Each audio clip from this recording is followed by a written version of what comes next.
Fala galera, bem-vindos a mais um Occultcast. Eu sou o Gigim, do portal imperiumfortuna.com e atosnegros.com.br. E hoje, sexta-feira, finalmente o Rio de Janeiro não tá mais tão calor como tava no restante da semana. Então vamos falar de uma coisa gostosa, vamos falar de música. Sim, lembrando sempre que nós temos 2 podcasts por semana, sendo um na terça-feira, que normalmente é um tema totalmente voltado à magia e ocultismo, e um que cai na quinta ou na sexta-feira, e ele traz temas um pouco mais comuns, mais abertos, que qualquer pessoa, mesmo que não seja praticante, vai entender do que a gente está falando, certo? Então, vamos falar de música. Música é uma coisa que aqui na Imperium Fortuna, principalmente nos dias de rádio, a gente vê que toca muitas pessoas, né? Tem uma galera, por exemplo, que sempre entra na rádio e sempre pede as mesmas músicas. Ou seja, quando você tem uma música, você consegue criar um vínculo emocional com ela, e algumas pessoas acreditam que você pode criar, inclusive, um vínculo espiritual, energético, né, com aquela música. Mas e aí? Quando a gente fala de música e ocultismo, a gente sempre imagina logo aqueles heavy metals pesados, com aqueles caras com a cara pintada, onde eles estão falando normalmente de algum demônio ou do capeta em si no geral, falando de queda de anjo, alguma coisa assim, certo? Bem, quando a gente fala de queda de anjo, lembra logo a banda Angra, né? Mas a gente tem muito mais exemplo, né, de mistura, vamos colocar assim, de magia ou esoterismo ou religião, o que vocês quiserem chamar, né, com a música. Primeira coisa, existe uma coisa chamada música sacra, né, que são as músicas que são feitas para ser tocadas dentro de cultos religiosos. Então, esse lance de você botar algum tipo de conteúdo relacionado à espiritualidade dentro de uma música é tão antigo quanto o modo tribal, onde as pessoas já faziam músicas para acompanhar os rituais tribais na época que ainda era tribal, né? Então o que rola? O conceito que eu quero levantar hoje é se existe alguma ligação espiritual mesmo, certo? De você incluir elementos mágicos, vamos colocar assim, dentro do seu ritual. Por exemplo, algumas pessoas falam que se você fizer uma música para determinada entidade que você adora, ao disseminar, ao espalhar essa música pelo mundo, a sua adoração por aquela entidade vai ser melhor reconhecida, porque tem mais pessoas ouvindo falar sobre aquela entidade e mais pessoas, às vezes, até fazendo uma evocação daquela entidade que você maquiou, transformando aquilo numa espécie de canção. Então, sim, existem muitas músicas onde o autor, né, no caso, colocou evocações dentro dela para fazer uma evocação de determinada entidade. Seja ela um demônio, seja ela um anjo, seja ela o que for. Pode ser que a evocação esteja ali na cara mesmo, para todo mundo ouvir, ou pode ser que ela esteja escondida, certo? Dentro das ondas que a música tem. Tanto que a gente tem o clássico, né, da Xuxa, né? Que todo mundo gira ao contrário para ouvir ela falando lá a adoração dela ao capeta. Ela nega, né? Ela diz que aquilo foi uma trollagem dos, né, engenheiros de som que fizeram aquilo de sacanagem com ela.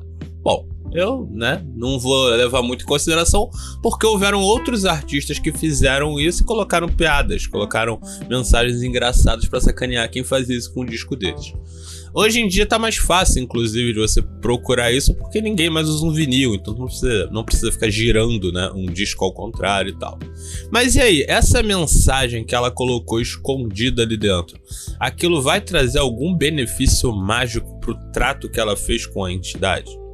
Esse é um conceito que muitas pessoas acreditam que sim, né?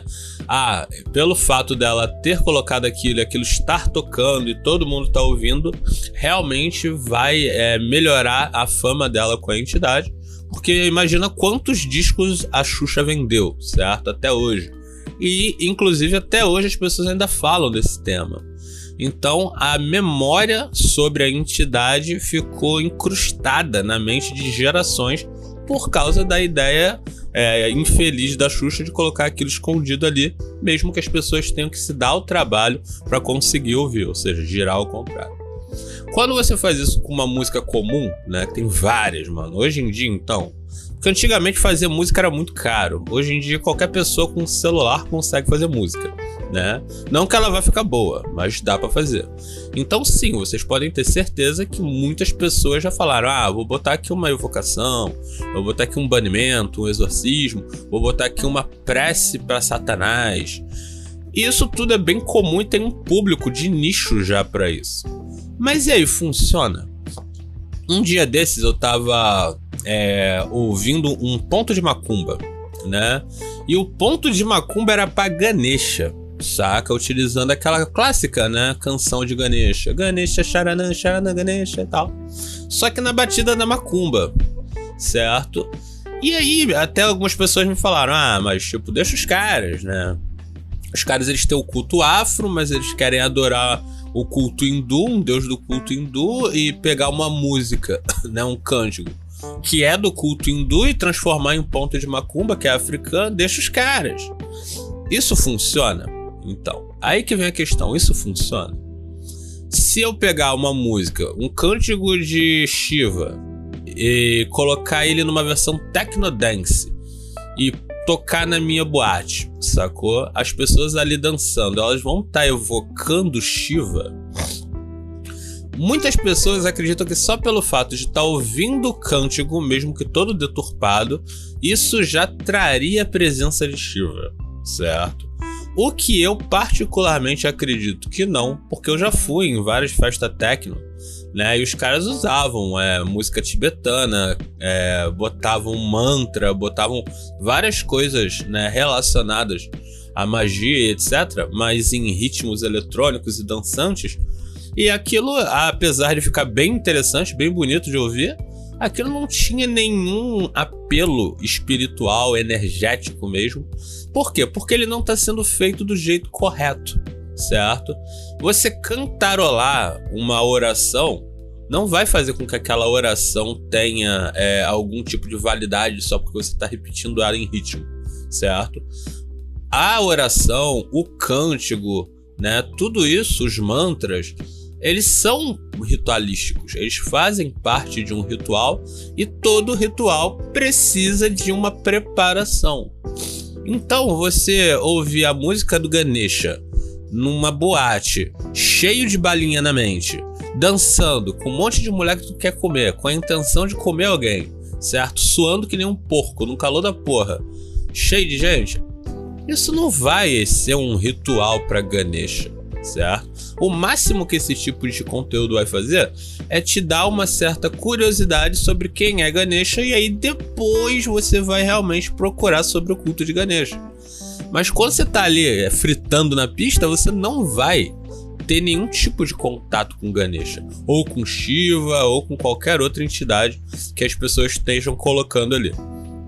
Uma coisa que vocês podem reparar bastante, que tem muito no samba, certo? Músicas em homenagem a orixás, a Egum, a Preto Velho, a um monte de coisa, certo? E repare que eles não fazem a música com o intuito de fazer um ritual para chamar aquela entidade. Eles fazem a música em homenagem. E isso sim pode ser válido, porque você homenagear uma entidade é a mesma coisa que você trazer uma oferenda para aquela entidade. Então sim, quando você faz uma música exaltando o Mulu, por exemplo, e muitas pessoas ouvem aquela música e gostam daquela música, você está sim oferecendo algo para o Mulu, né? Que é o respeito, a representação, a admiração das pessoas que estão ouvindo aquela música e repetindo o nome de um Mulu. Mas é basicamente isso. Isso é simplesmente uma oferenda. Você não está chamando ele, você não vai se tornar mais íntimo dele. Talvez sim você fique mais reconhecido aos olhos da entidade por você estar atraindo, né? Ou seja, por você estar mostrando o seu respeito para aquela entidade, para mais pessoas, né? Então talvez isso até funcione de alguma coisa, mas não serve como ritual de evocação, certo? Você colocar um nome de uma entidade, por exemplo, Mago de Oz, que tem lá a música Astaroth. Ele não tá evocando Astaroth quando ele canta aquela música, né? Muitas pessoas gostam de fazer, né, tipo, chacota e falar, não, porque no meio do show do cara deu pra ver o diabo ali no palco, essas coisas. Isso tudo é marketing, gente. Isso não acontece. Pra você fazer um show é uma trabalheira do caralho, é tudo muito técnico, é tudo muito estressante. Não tem nada de equilibrado e ritualístico ali que pudesse realmente fazer com que uma entidade seja evocada de forma correta, vamos botar assim. Então não, gente. Colocar músicas com temática ocultista vão servir ou para fazer com que as pessoas tenham interesse naquele assunto que você está falando, ou como uma oferenda para determinada entidade, caso você esteja fazendo uma homenagem a uma determinada entidade, tipo o Roberto Carlos com Jesus Cristo dele lá. Vai ver por isso que ele não morreu até agora. O que o cara fez de música para Jesus Cristo não tá no gibi, né?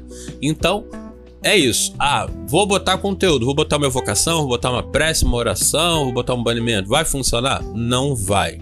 Esse tipo de prática, para funcionar, você tem que estar equilibrado e na frequência exata para que aquele ritual funcione. Quando você está cantando ali, você não vai estar nesse nível, certo? E as pessoas ouvindo também não vão estar. Então, para finalizar, podem continuar ouvindo, né, as músicas diabólicas ou sacras de vocês, seus pontos de macumba e coisas do tipo, que nada vai acontecer. Temos alguns outros aspectos de tipo, eu posso ouvir ponto de macumba sozinho em casa e coisas do tipo, mas isso a gente vai falar em um outro podcast. Lembrando sempre, galera, que nós estamos no YouTube, nós estamos no Spotify, nós estamos no Facebook, no Instagram e agora até no X, certo? E se você gosta muito do nosso conteúdo, não esquece de dar um like, de compartilhar, de se inscrever nos nossos canais, certo? Para falar com a gente e entrar no nosso grupo do WhatsApp, que todo dia tem debate lá sobre ocultismo, sobre mais um monte de coisa. E se você gosta muito mesmo do nosso conteúdo, a gente tem o nosso Apoia-se, que é a nossa plataforma de doação, onde você pode doar de 5 a 50 reais, certo? Lembrando que se você doa pelo menos 5 reais, pelo menos uma vez, você ganha o direito de pedir um tema para um podcast, certo? Então, se você quer um tema muito específico que a gente ainda não falou por aqui, vai lá, faz uma doação. Pode ser no Pix também, que é imperiumfortuna@gmail.com. Faz uma doação de 5 reais e pede o seu tema, que aí depois de um tempinho a gente grava ele pra você. Mas se não puder, não tem problema, porque a gente sabe que o país tá na merda, então economizar às vezes é bom. Mas lembrando sempre, é doação e todo o dinheiro arrecadado é utilizado aqui no portal para pagar as contas, certo? Então, por hoje é só. Valeu, galera. Até a próxima. Fortuna.